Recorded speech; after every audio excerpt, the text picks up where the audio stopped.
everybody. I am Meg Ormiston. Welcome to Strategies That Work, Reading and Technology. This is going to be a really fun presentation. I hope to have lots of resources for you, and we're going to have some fun. We are going to start with a lesson redesign. What I'm trying to do is keep our focus on teaching and learning, where the technology is just a tool. So I'm working with this dynamite teacher, and she was doing the novel Peak. It is a great book if you haven't read it, by Roland Smith. It goes from New York City to Mount Everest, and I know nothing about mountain climbing, so I learned tons. Well, this teacher had taught the book many, many times, but she wanted to jazz it up. And so as an instructional coach, I met with her, and we went to the website, and there's tons and tons of teaching things within a teacher pack. But they were kind of the same thing that we've always done. I am a passionate reader. I love to read. I devoured this book. I love to read. But I rarely, sometimes when I'm reading nonfiction research, I keep a pen and paper next to me. But when I'm really into a book, I don't want to stop and say, let me reflect on that. Let me reflect on that. And so I was really trying to get her to get these kids to be passionate readers. Let's kind of put away the same thing that we always did. This was a little challenging. And look at this. Could you imagine if you slogged through 4 questions all the way through chapter 30? I would completely lose the enjoyment of reading that book. So I said, come on, let's do something else. And of course, doesn't everything get you back to Teachers Pay Teachers? That's crazy. And I sure could take out how much? $3. And I agree, sometimes $3 is worth it for your time, but it's just funny. I thought you'd enjoy that everything points back to Teachers Pay Teachers, it seems like. Oh, with that said, okay, Teachers Pay Teachers has been the only game in town for a while, but Amazon is stepping in. This is kind of like a little commercial. I was part of the beta testing for this Amazon platform that's going to deliver free curriculum materials for you. Woo! I'm not sure what that means for Teachers Pay Teachers, but for you, it's going to be an entire collection. But the great thing is it's going to be organized by Amazon, so it'll have a great organization structure, which, of course, as you know, whenever you go to look for resources online, the organization structure is not there. So my big thing, I said, instead of doing the same that we've always done, let's mix it up and let's start with the end in mind, and let's think of what type of student products that we could make. And along the way, let's have some fun. And I love Skype in the classroom. If you watch some of the other videos, you'll see it in there too, because Skype in the classroom has so many things. For example, a mystery Skype, where you can connect with other people across the world that might be reading the same book, that might be from near Mount Everest, or whatever the case may be. There's so many ways that we can reach beyond the walls of the classroom and connect with other people. Skype in the classroom is kind of like the matchmaker to help you find the other people that are out there looking around also. I found this. This was really interesting, but I won't say it was easy to get back to. I stumbled upon it, and then I had to wander my way back. You know how that is on the internet. But this is Google Maps. At Google, they're doing a lot of work with Google Maps. They're starting to realize that Google Earth is fantastic, but it's huge, and Chromebooks can't handle it. And so they're starting to go and put more into Google Maps. And this is a series of pictures from base camp at Mount Everest. And wow, they put cameras all over the Google guys, and they went out, men and women, and they went out hiking and capturing all these pictures and putting them together into, I'm just going to call it a slideshow. But it's different from a slideshow because the cameras that they used are panoramic. So every picture you can actually use your arrows to kind of turn around and look. So it's almost like we were at base camp at Everest, which is really cool. The technology behind this from Google is Street View. So I ended up a trick to kind of see where, Street View is very hard to navigate from its collection. There's no search that I could find. So what I ended up doing is going back to a Google search, put in Street View, and then Mount Everest, and I was able to get right back here. So that's kind of a little search trick for you. There's also resources on YouTube. I'm still shocked how many schools are blocking YouTube. There's everything on YouTube. This one, question and answer with the National Geographic team.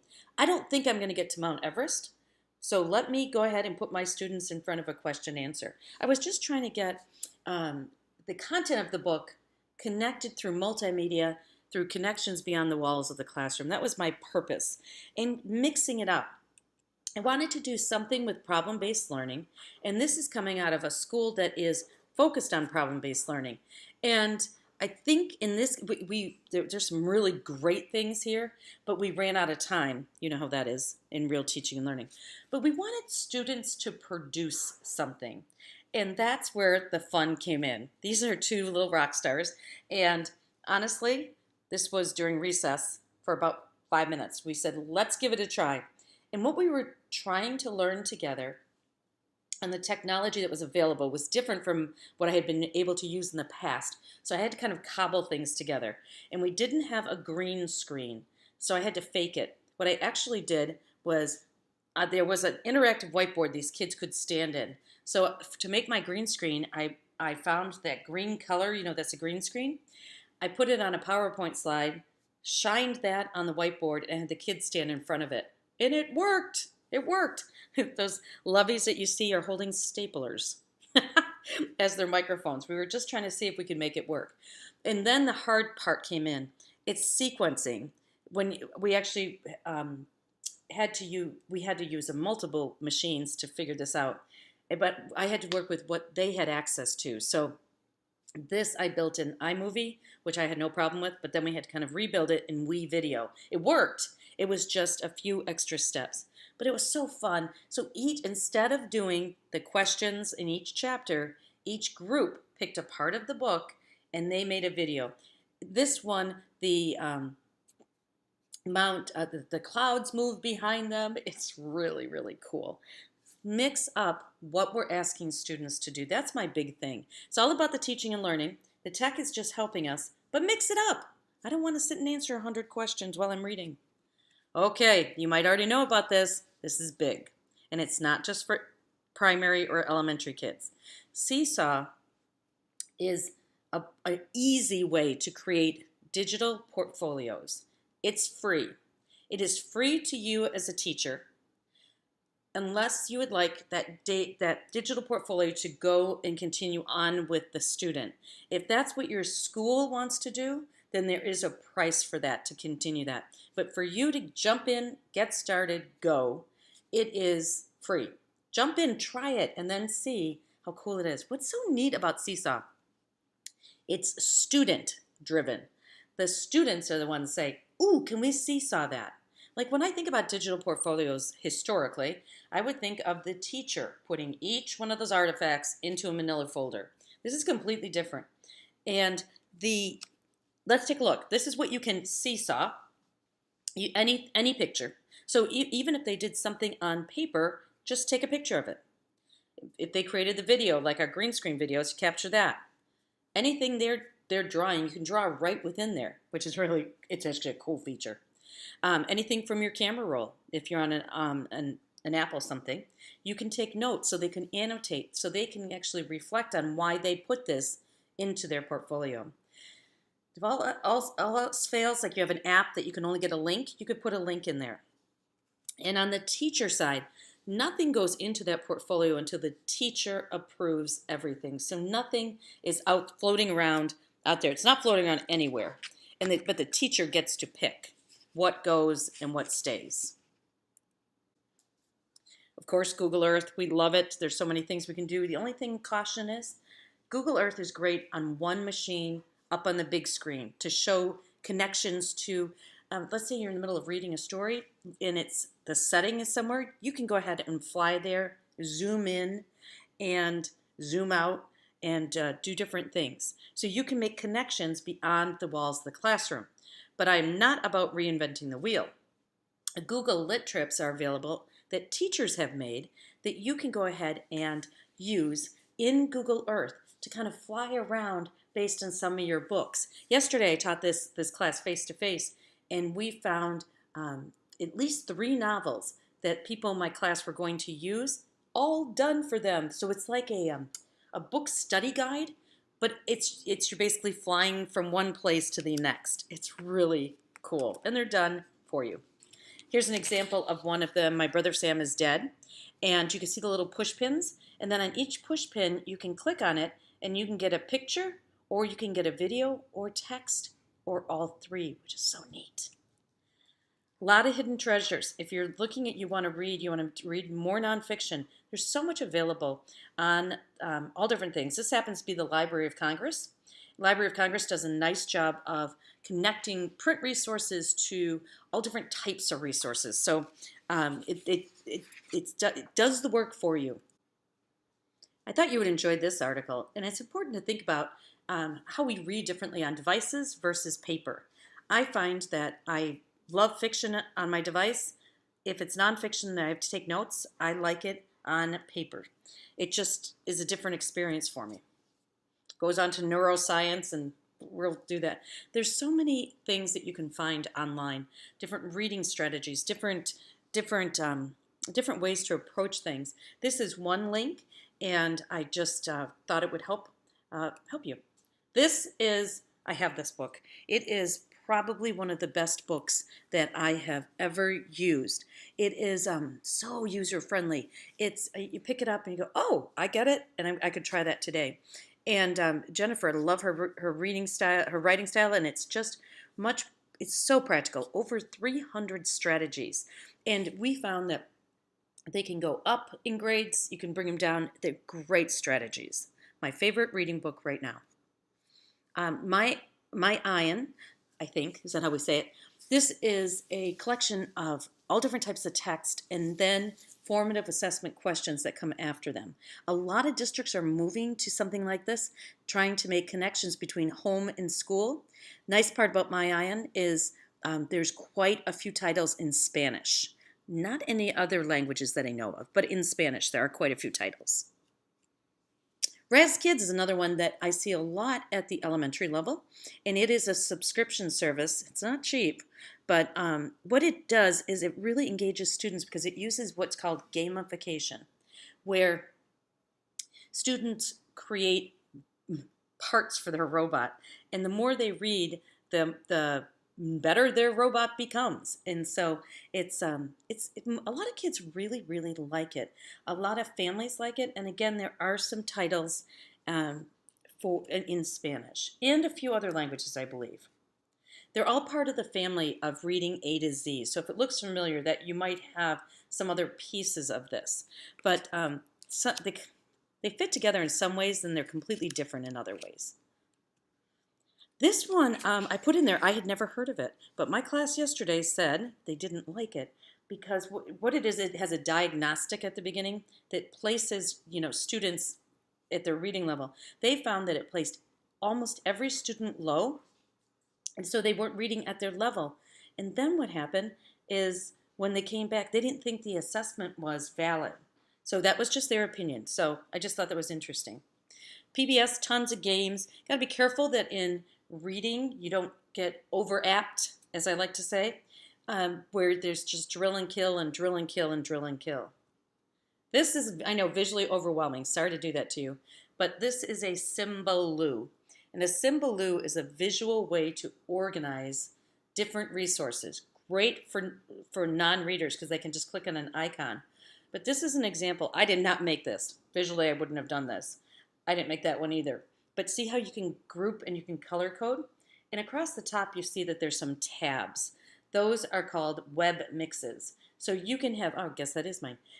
You can go ahead and have different web mixes. So you can have one for vocabulary. You can have one for reading comprehension. You could have whatever you want. You can organize it. And a lot of grade levels create these together and use them together. This is new. I'm really struggling with this one, but I want to love it. I'm just not quite there yet. It is an add-on to Google Chrome that has some reading features in it, reading and writing features. And my problem is that it just seems to pop up in it in different times in different places. It does, if you read over to the right, take a minute and just read over to the right, it does say things like translate to different languages, turns words into text as you speak. I haven't been able to get it to do all of that. What I have found is I believe this one is the one that has a free version and there's a paid version, and there's a huge difference between the two. In Google Documents themselves, there's a couple of things I wanted to point out, and one of them is under the tools, there's a couple of things. One of them is research. Over to the right, you can drag and drop pictures right in here, and the pictures will automatically be cited right within the document. That's one thing. The other thing is you can just go ahead and drag, and it will automatically cite whatever source. The other thing under tools is the voice typing. It really, really, really works, and with really good accuracy. So that's one of my favorites. Vocabulary.com hadn't been here in a long time, but there is a daily dose of vocabulary if you want it. They've cleaned it up. There was much better resources than the last time I was there. Pleasantly surprised. And so you can, this one I was really playing with. I thought it was, I type in my words and it was going to create some like flashcards. I couldn't get it to work right. So I went over to my old friend Quizlet, and Quizlet has recently been rebuilt. And it's much better to use. It was getting a little old in internet years. But Quizlet lets you quiz in a variety of different ways. Tumblr, one of my classics, Tumblr books. And I love this, but it has a price tag. The one thing I want to point out is a lot of public libraries subscribe to Tumblr books. So maybe your public library has it. One of my schools, they do this at every indoor recess. They read books and the kids love it. This is part of what the books that they have on Tumblr Books. This was brand new to me. Just books read aloud. And there's some books, I can't quite figure out how they're getting around copyright with this, but it is somebody reading you a book. And I thought, it's a resource, we'll put it in here. This one's been around a long time, but I hadn't been there in a while, so I went back and they've really kind of freshened it up. What it is the Entertainment Industry Foundation getting actors to read stories. And they're very delightful, entertaining. I won't say it's a huge collection, but it is a nice collection. And these are just a few. And so they've added, since last I was there, for a couple of years they didn't really add anything, but there was quite a bit more than last time I was there. How about this? Public libraries are a great source of resources. I don't live in Indiana, but there's 100 free video read-alouds that we can access that are public. And I thought, wow, tapping into outside of our classroom walls, which is great. Epic, new to me, but again, free to any educator. And it has all different books, 100% free, and unlimited access to thousands of high-quality books, now some in Spanish. So it might help you. Don't forget Pinterest. Tons of resources always waiting for you on Pinterest. I thought this was interesting. An article about from ASCD about 5 reasons readers need technology. I certainly know I do. And these are their 5 reasons from that article, but I wanted to make sure I cited the article. These are their 5 reasons. And the last one on there is my favorite. It's motivating. A book that's animated. How cool is that? So I hope you are leaving with some fantastic resources you want to follow up with. This was just a beginning. We need a week together to explore even more. So thank you for joining me.